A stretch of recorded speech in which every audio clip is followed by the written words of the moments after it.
Hey everybody, and welcome back to Lindsey's Little Library. So today is BookList Thursday. BookList Thursday is something I do with Sarah over at Sarah's Nightstand. We come to you every Thursday with some sort of book thoughts, ideas, recommendations, something bookish related. So first of all, you need to ignore the noise in the background. That would be the dog with a toy. She's fun. Anyways, moving on. So we are in the middle of August, and I don't know about you, but it's hot. Wow, is it hot. So we thought we would kind of, I don't know, go with the theme, and we were going to give you some hot and heavy book recommendations.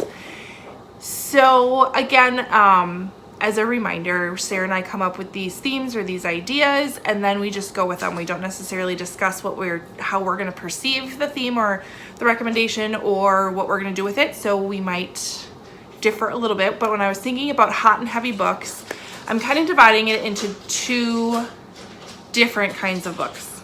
So I have 3 books that are hot, like steamy hot, like whoo, hot.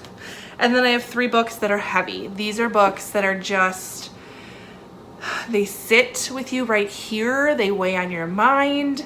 They're just heavy books. Not literally heavy, but just heavy on your heart.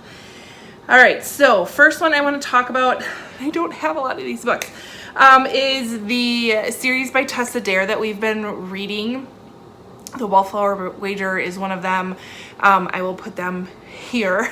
It is about a group of 4 friends who find themselves in a situation. Some are looking for love, some are not. Some stumble upon it. Some go with it with open arms. Some go with it as a, I think the first one, like, she made a wedding dress for the Duke's wedding and the wedding's not happening, but she wants payment. So he's like, well, fine. Marry me, basically. Go live your life. You'll have your payment. It's very interesting.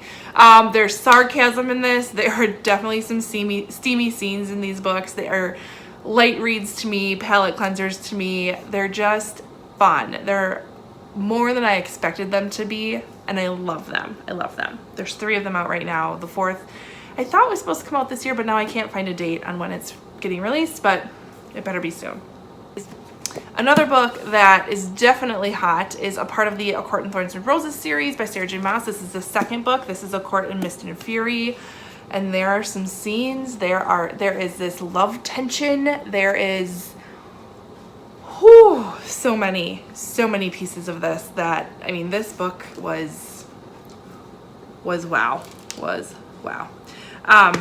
So definitely hot in there. I can't tell you a whole lot about it, but Court of Thorns and Roses is a fantasy book about a girl who accidentally kills a werewolf, and she wasn't supposed to, so she has to go live with the fairies.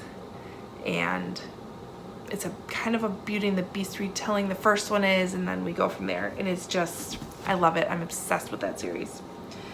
And another hot book is the Beautiful Disaster series by Jamie McGuire. There's a number of books in here. The main character, it's kind of a good girl meets bad boy, and there is some love tension between those two that is just fabulous. I love it all.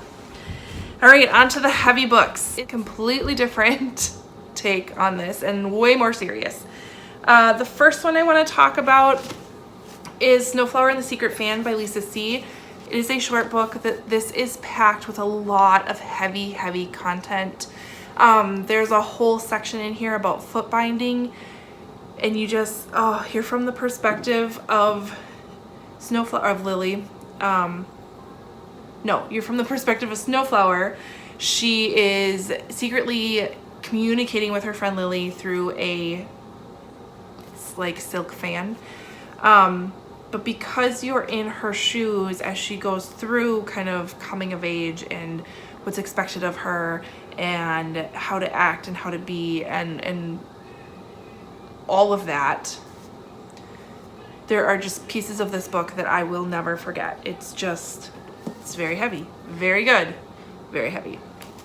Another really heavy book that I want to talk about that I actually read not that long ago was American Dirt.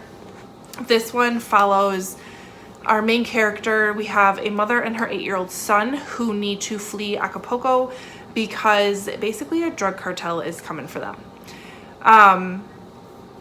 So they are on the run. They are trying to get to the United States to find safety, and they are constantly being hunted. She doesn't know who to trust. She doesn't know what to do and how to get there. And it goes from there. And it was beyond eye-opening. I went down so many rabbit holes learning about how immigrants will ride the trains. I can't imagine. They literally jump on top of these trains. The coyotes and the risk you take with them getting across the border. It was so heavy, but so good. And it was just a book I needed to digest over time. It's not something I could speed read through. None of these are ones I could speed read through. And the last book I want to talk about, I literally needed somebody to talk about with this throughout the entire book. This would make a very interesting buddy read, because I just felt like I couldn't be the only one to read these words and learn this story. And it is called A Stolen Life by J.C. Dugard. She was kidnapped when she was waiting for the bus. I think she was 10 when she was kidnapped. And it talks about her living with her captors. I want to say she was there for like 18 years, for quite a while, and what she went through. And I had to remind myself it was a true story. I had to remind myself that this happened and she's okay. And just her account of what happened, it just is, it's very heavy. It's very heavy. That's the only thing I can describe. So there's some hot books and there's some heavy books for you to take on. All of them are fantastic. If you've read any of them, leave me a comment below. If you have any good heavy books, I still like heavy books. I can't read them all in a row, but I still enjoy them. I enjoy those teeny books too. So if you have any suggestions for me, leave them below. Otherwise, head over to Sarah's channel and see what she has for her hot and heavy recommendations today. And then like, comment, subscribe, all that fun stuff, and I'll see you next time. Bye.